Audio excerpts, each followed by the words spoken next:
이집트의 4대 대통령이었던 호스니 무바라크 대통령이라고 들어보셨을 수 있겠는데, 이 양반이 2020년, 그러니까 재작년이네요. 재작년에 91세의 나이로 아주 초라하게 비참하게 종신형을 받은 상황에서 그렇게 죽음을 맞이했습니다. 그런데 이 호스니 무바라크 대통령이라고 하는 사람은 들어보셨을 텐데 한번 검색해 보시면 1981년부터 2011년까지 무려 30년 동안을 정말 아주 악명 높은 그런 독재를 했던 사람입니다.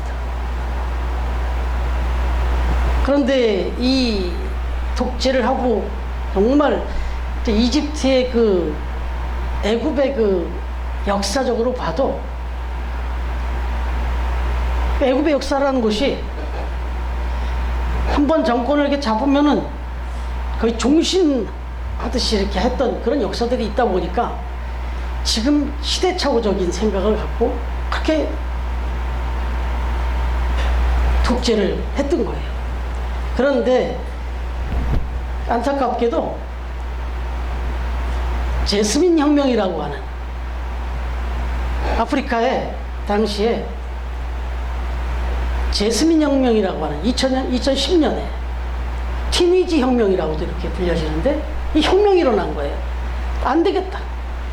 이 티니지에도 23년 동안을 독재를 했던, 그러니까 아프리카에 그런 정권자들이 많았는데, 이 튀니지에서 이 베날리라고 하는 이 독재자, 이 사람의 치하를 도저히 견딜 수 없다 해가지고 이 국민들이 들고 일어났어요. 그러면서 이게 성공을 거둡니다. 이게 이 여파를 계속 타고 자스민 혁명이다 해가지고 튀니지 혁명이다 했고, 이게 이제 여파로 이제 다른 나라로 갔는데 그 중에 또 직격탄을 맞은 게 이집트였어요.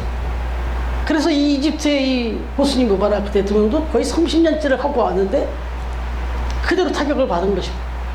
그래서 결국 사형이 구형됐고, 그러나 그 사형 이미 뭐 나이가 뭐 80이 넘어간 상황이니까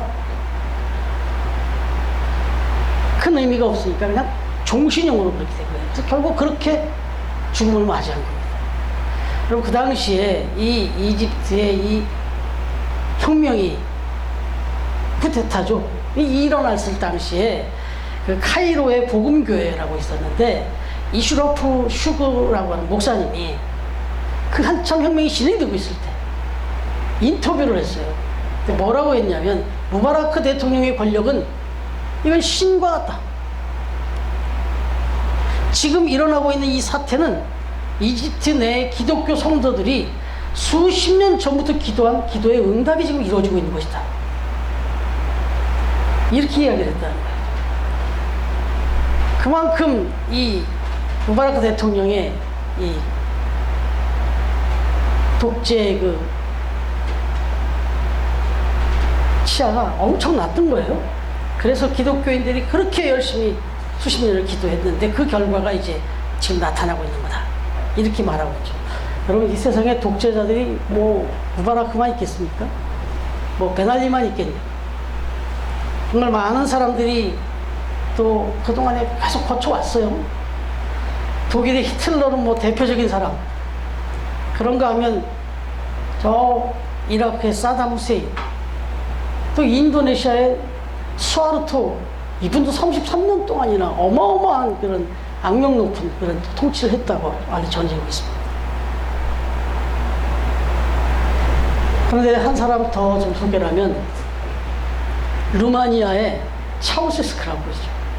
들어보셨을 텐데, 이 차우세스크, 이 사람도 24년 동안 철권 통치를 했는데, 재밌는, 참 씁쓸한 일화겠지만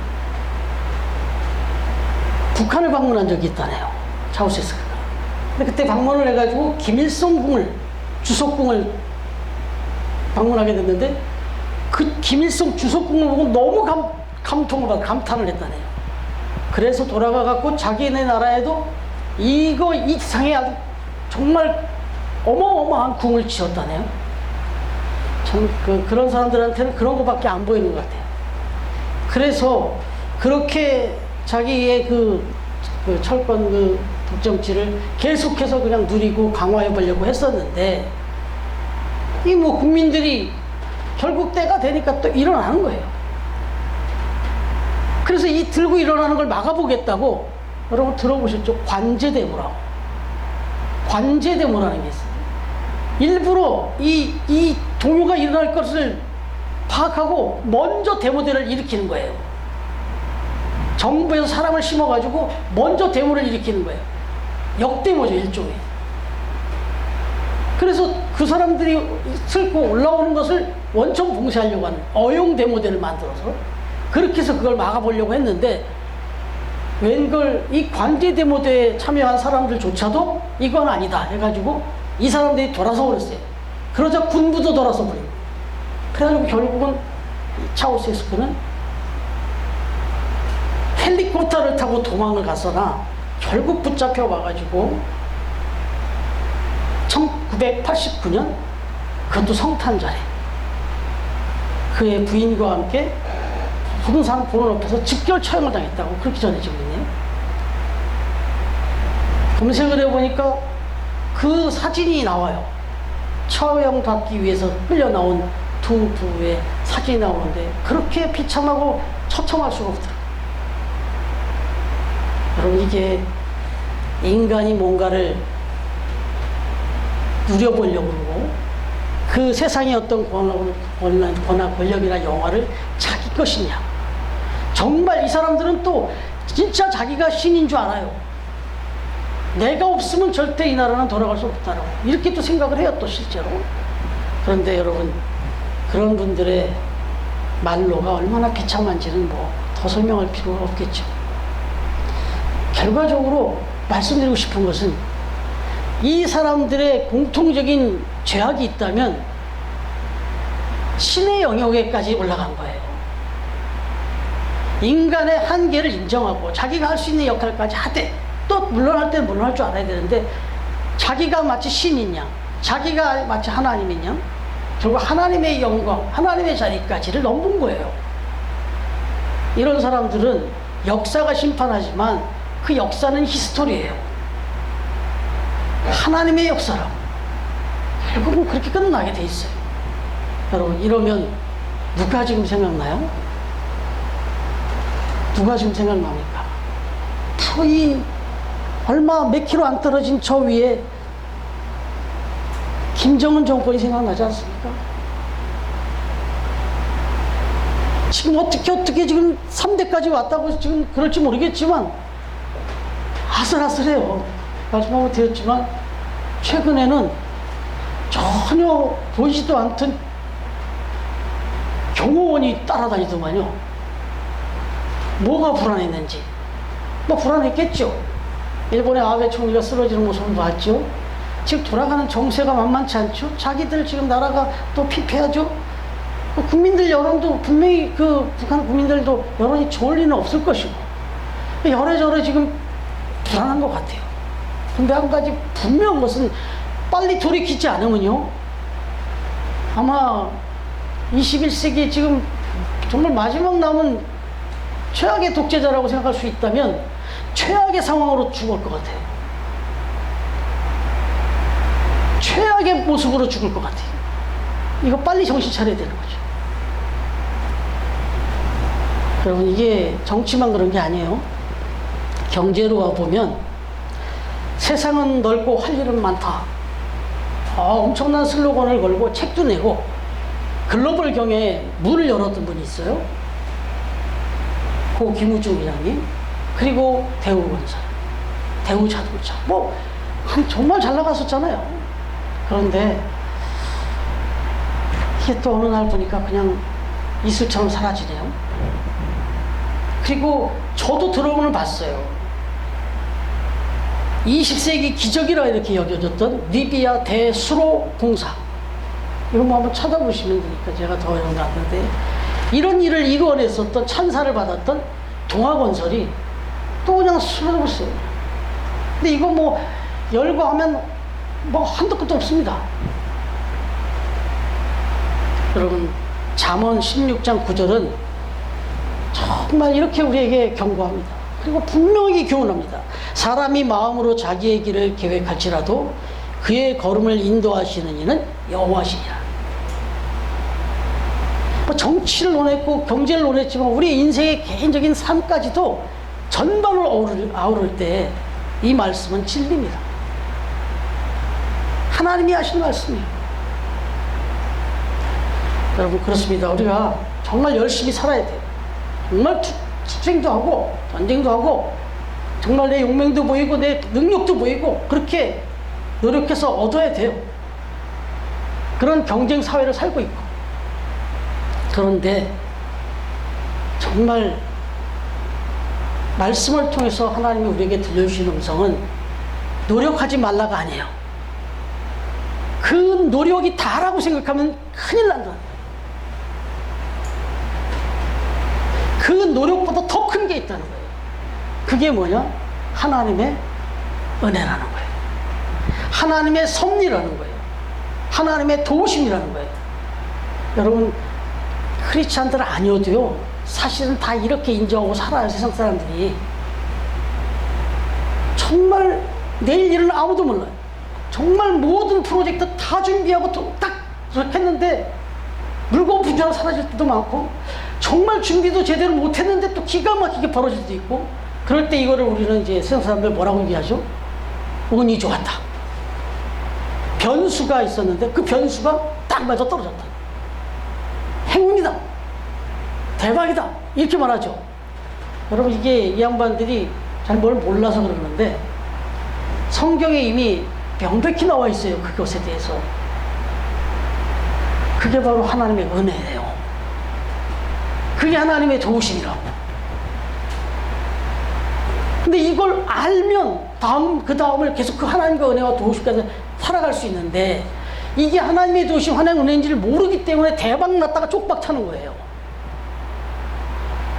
우리 인생에 대박이 났는데 그게 우연히 운이 좋아서 행운이어서 사람이 누구 잘 만나서 빽이 있어서 그게 아니라는 걸 알아야 되는데, 정말 그 저변에는 하나님의 섭리와 하나님의 은혜가 있었다는 것을 빨리 깨달아야만 그 다음에 그 역사가 계속되는데, 이게 중요해요. 그래서 우리가 무슨 얘기를 할 때 이렇게 대화하다 보면 자꾸 하다 보니까 그때 처음 기가 막혀 사람이 누가 나서서 은혜가 좋아가지고 운이 좋아가지고 재수가 좋았다고 이런 얘기를 하면 참 안타까워요.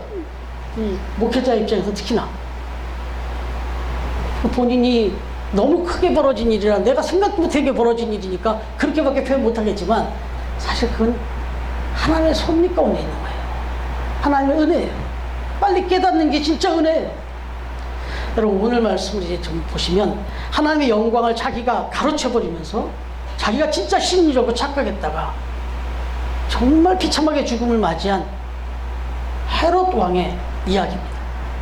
여러분이 말씀드린 대로 오늘 소개되고 있는 이 헤롯 왕은 지난주 말씀드렸잖아요.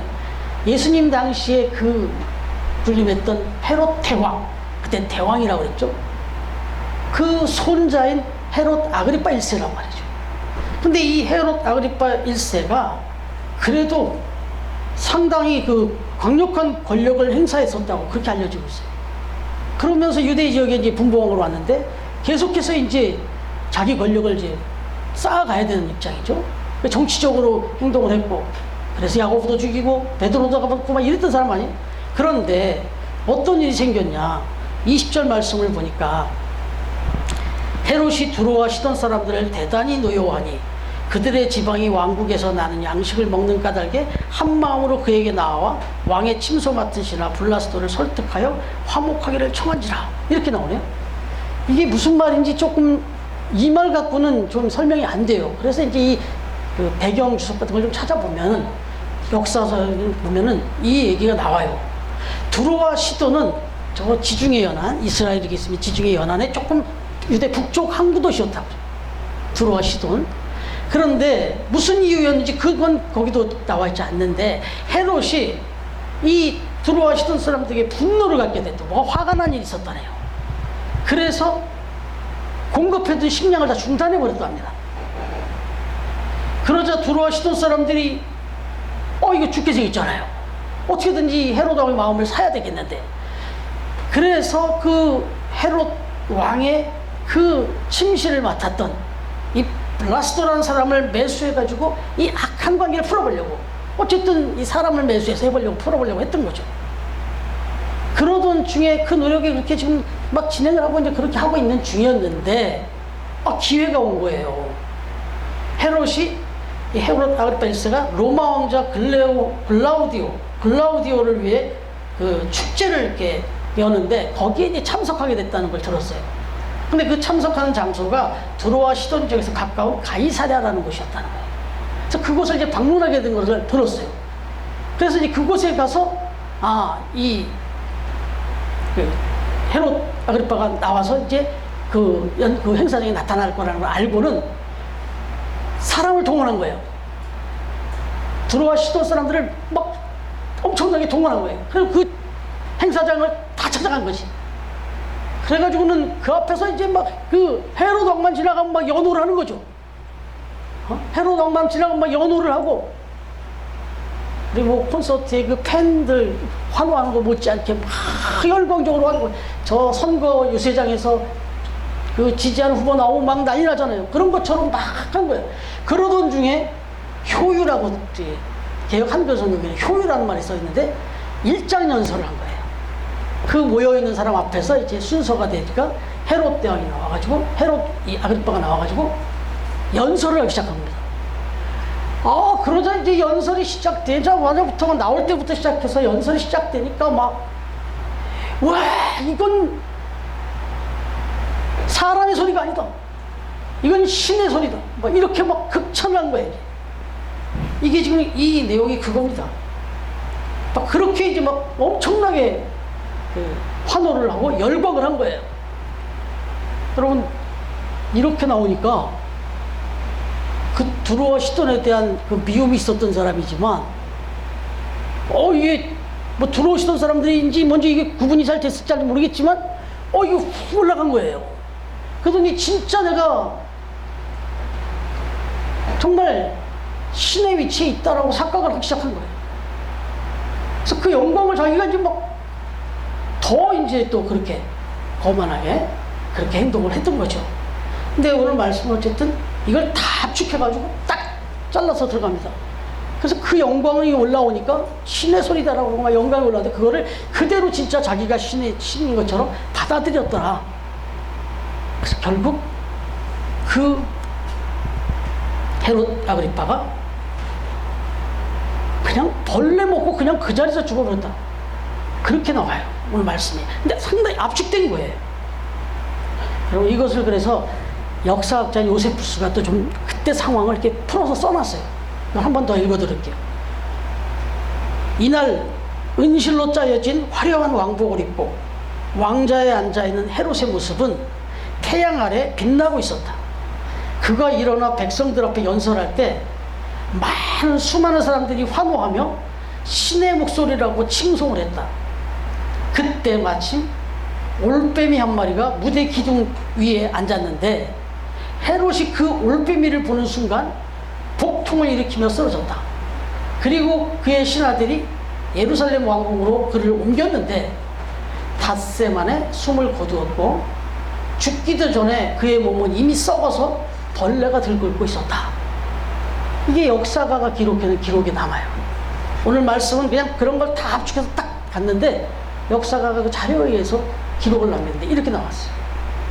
그야말로 비참한 죽음을 맞았습니다. 여러분, 왜 헤롯을 그렇게 극단적으로 또 하나님이 부르셨을까 하는 생각이 드는데, 헤롯이 분명히 그게 무슨 헤롯이 그렇게 대단한 신앙인도 아니었는데, 하나님의 영광을 자기가 가르치려고 하는 것도 모르고, 그 사람은 그런 것도 몰랐던 사람일 텐데, 이렇게 하나님이 쳤을까 생각을 곰곰이 해보면, 말씀을 묵상하면서 듣는 음성은, 이건 헤롯도 헤롯이지만 그 헤롯에게 모든 걸 다 지금 맡기고 헤롯을 막 추앙해서 헤롯 아니면 우리는 죽는다고 생각하면서 달려들었던 이 두로와 시돈 사람들, 그리고 그곳에 모였던 수많은 또 유대인들 또 행여 그 속에 있었다면 그리스도인들. 이 소식이 이 모두에게 들려줘서 너희들이 세상 살아가는 동안에 지금 이 땅에서 살아가는 동안 진정 의지해야 되고 진정 바라봐야 될 것은 저 인간신이 아니다.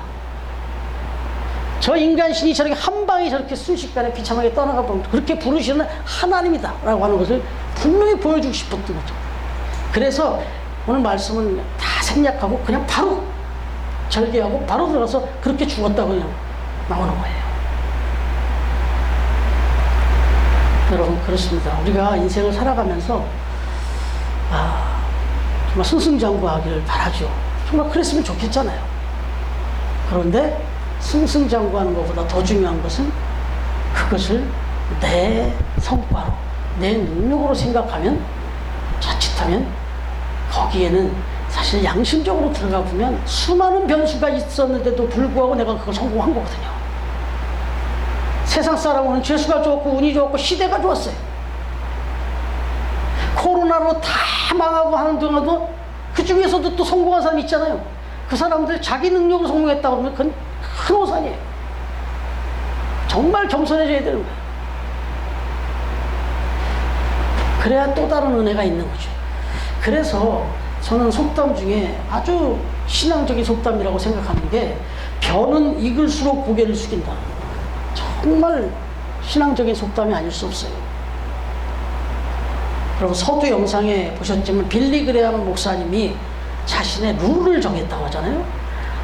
어떤 부흥사, 어떤 목사가 도대체 저 강대한 미국의 12명의 대통령을 계속해서 조언하고 컨트롤하고 기도해주고 축복해주고 세계적으로도 저분만큼 많은 영혼을 구원한 사람도 없을 거예요. 그런데 그분이 절대로 자기에게 영광이 들어오지 않도록 그 환호에 자기가 도취되거나 그러지 않으려고 룰을 정했다잖아요. 룰을 정직하게 청결하게 정말 그렇게 룰을 정하고 그렇게 자기를 버텨줘요. 그게 마지막까지 우리에게 존경을 받을 수 있는 거죠. 여러분, 사도행전 10장 25절부터 26절 한번 이건 제가 읽어드릴게요. 우리 이미 묵상했던 말씀이니까. 마침 베드로가 들어올 때에 고넬료가 맞아 발 아래 엎드려 절하니 베드로가 일으켜 이르되 일어서라 나도 사람이라 하고. 우리 이미 10장에서 묵상했잖아요. 고넬료와의 만남, 그 속에서 고넬료가 정말 하나님을 만나는 기분으로 그렇게 마음으로 베드로가 왔을 때 그 앞에 엎드려서 정말 하나님을 높였더니 그것을 받아보는 이 베드로가 얼른 이렇게 세우면서 일어나라 나도 똑같은 사람이다. 얼른 그걸 딱 잘라버리잖아요. 이런 자세가 항상 깨어 있어야 되는 거예요. 무슨 일을 하든지 어떤 상황에 처하든지. 여러분, 뭐 부끄러우지만 목회자들도 제가 그랬잖아요. 목회자들도 정신 바짝 차려야 되는 게, 제가 처음에 목회를 시작하면서 그게 가장 힘들었다고 그랬지 않습니까? 담임 목사님이 딱 됐어요. 담임 목사가 됐어요. 그걸 계속 님자가 붙죠. 그리고 나서 신방을 다니는데, 신방을 갈 때마다 그냥 어르신들이, 터연장과 그분들이 그냥 이 말석으로 앉으시고 맨 앞쪽에다가 방석을 다 없는데 거기다만 방석을, 그 집에서 가장 아끼었던 방석을 딱 내놓으시고 몸둘 바를 모르겠더라고요, 제가. 그러나 나중에 제가 그 오해를 풀고 정말 거기서 제가 해야 될 그 자세를 배웠다고 말씀을 드렸잖아요. 착각하면 큰일 납니다. 여러분, 정말 모든 일에서 깨어서 하나님께 영광을 돌며 산다. 이거 참 의미 있는 일입니다. 정말 그게 진짜 복 있는 일이죠. 역사가들이 평가를 합니다. 19세기 말에서 20세기 초까지 그 시대를 이렇게 아우르면서 세계의 4대 정치가를 이렇게 꼽아요. 세계 4대 정치가를 꼽았는데, 첫째가 영국의 빅토리아 여왕이었고, 두 번째가 독일의 비스마르크 제상이었어요. 그리고 세 번째가 청나라의 이홍장이라고 하는 분이래요. 이 근대화를 이끌었다네요, 이분이. 그리고 이제 우리가 잘 아는 네 번째가 일본의 이토 히로부미라고 그래요. 그만큼 이토 히로부미는 지금 또 일본 입장에서는 아주 영웅이에요. 그런데 한 번은 동방의 비스마르크라고 불렸다네요. 이 이토 히로부미를. 그랬는데 이토 히로부미가 이 비스마르크의 초대를 받고 독일을 방문한 적이 있는데 얼마나 거만하게 갔는지 딱 사열을 받고 그 비스마르크와 함께 이토 히로부미가 다 독일군 사열을 딱 받게 됐다는 거예요. 뭐 엄청나게 아주 그 기세등등한 모습으로 딱 그렇게 갔는데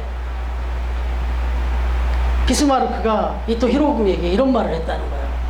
한참 자기네 그 군대의 위용을 이야기한다고 한 건데 이렇게 얘기했대요. 우리 군대는 그야말로 하나님 외에는 아무것도 무서워하지 않는 부대입니다. 이렇게 얘기를 했다는 거예요. 이 얘기는 정말 이 세상에 무서울 게 하나도 없는 부대다. 이런 얘기를 한 거예요. 그랬더니 이토 히로부미가 씩 웃으면서 그러더라는 거예요. 아, 그러십니까? 우리나라의 군대는 하나님도 두려워하지 않습니다. 하나님도 두려워하지 않는 부대입니다. 이렇게 얘기를 했다는 거예요. 그 깜짝 놀라고 이 비스마르크가 사실 하나님을 두려워하지 않는다? 그건 절대로 자랑이 아닙니다. 하나님을 두려워하고 하나님을 믿고 하나님을 의지하는 군대가 진정으로 가장 강한 군대인 겁니다. 이렇게 얘기를 해줬대요. 근데 이 얘기에 뭐 누나나 깜짝이나 했겠습니까? 이 히로부미가. 그리고 귀국을 하고 얼마 안 지나서 그 기세등등했던 하나님도 두려워하지 않는다는 그 또 히로부미가 저 하얼빈역에서 1909년 그러니까 10월 26일 아직 한일 합방이 이루어지기 전이에요. 그러나 또 히로부미가 볼 때는 이미 다 점령했어요. 또 히로부미가 볼 때는 이 조선 땅은 이미 자기 땅이었어요. 그렇게 완전히 딱 마음 다 놓고 완전히 다 점령했다고 생각했던 그 조선의 30세, 30세 젊은 청년 안중근의 저격에 그냥 객사를 벌입니다. 타지에서. 그러면 이거 헤롯 대왕의 죽음하고 복사판이에요. 복사판.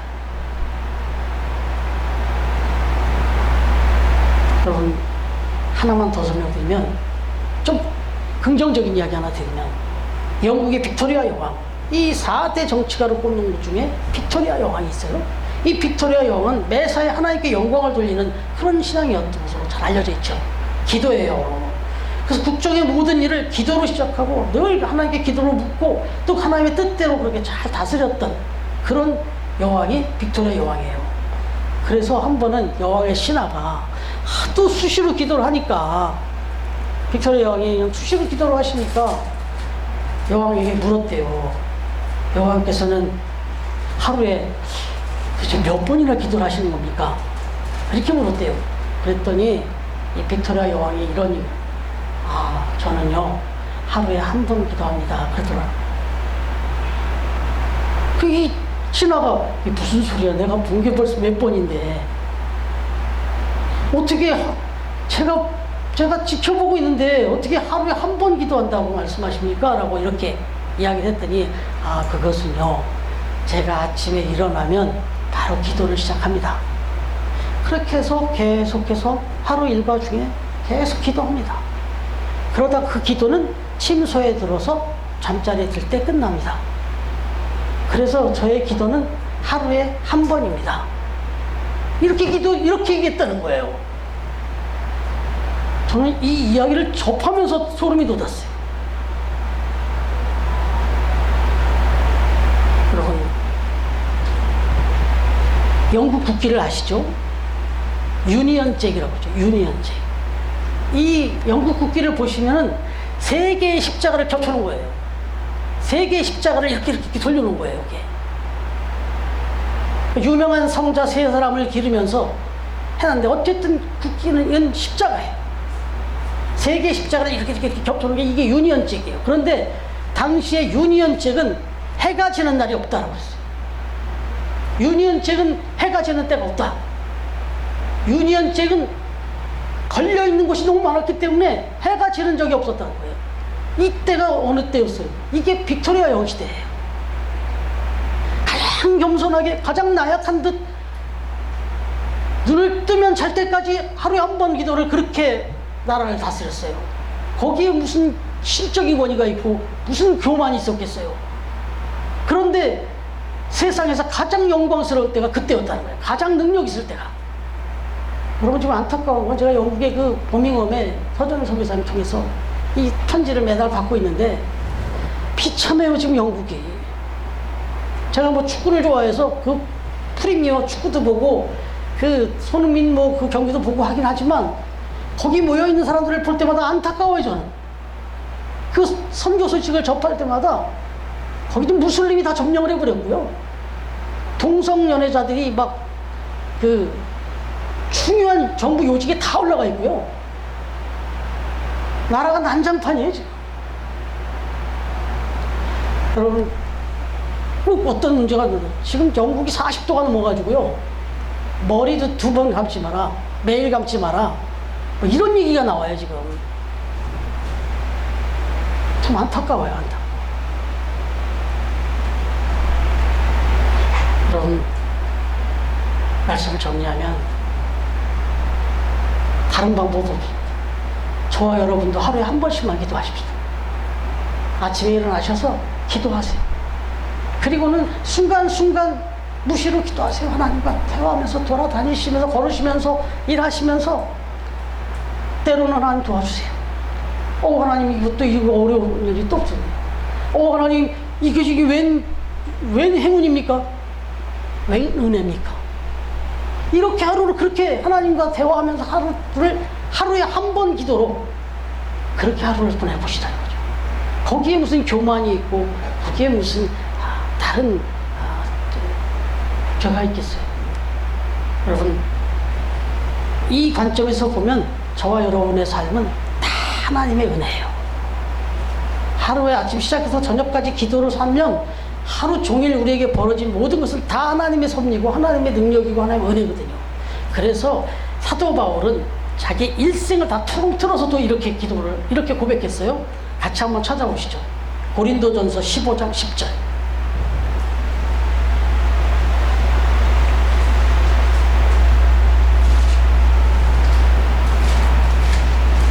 고린도전서 15장 10절. 이건 다 같이 읽고 이 말씀에 의한 찬양을 같이 드리려고 합니다. 고린도전서 15장 10절. 찾으셨죠? 그럼 같이 읽어보겠습니다. 시작. 그러나 내가 나된 것은 하나님의 은혜로 된 것이니 내게 주신 그의 은혜가 헛되지 아니하여 내가 모든 사도보다 더 많이 수고하였으나 내가 한 것이 아니요 오직 나와 함께 하신 하나님의 은혜로라. 아멘. 사도 바울처럼 처절하게 열심히 산 사람이 또 누가 있어요? 나 열심히 안 산 거 아닙니다. 당당하게 얘기합니다. 나 정말 어떤 사도보다도 열심히 살았습니다. 어떤 세상의 그 누구보다 나 열심히 살았습니다. 그러나 하나님, 나의 지금 나된 것은 다 하나님의 은혜였습니다. 이게 정답인 거죠. 여러분, 바로 이 고백이 저와 여러분의 고백이 되어주시기를. 그래서 모든 것이 다 하나님께 영광이 되고 또 우리는 모든 것이 다 은혜가 되는 그런 우리 처음 가족들 또 처음 교회가 되어지기를 주님의 이름으로 축원합니다.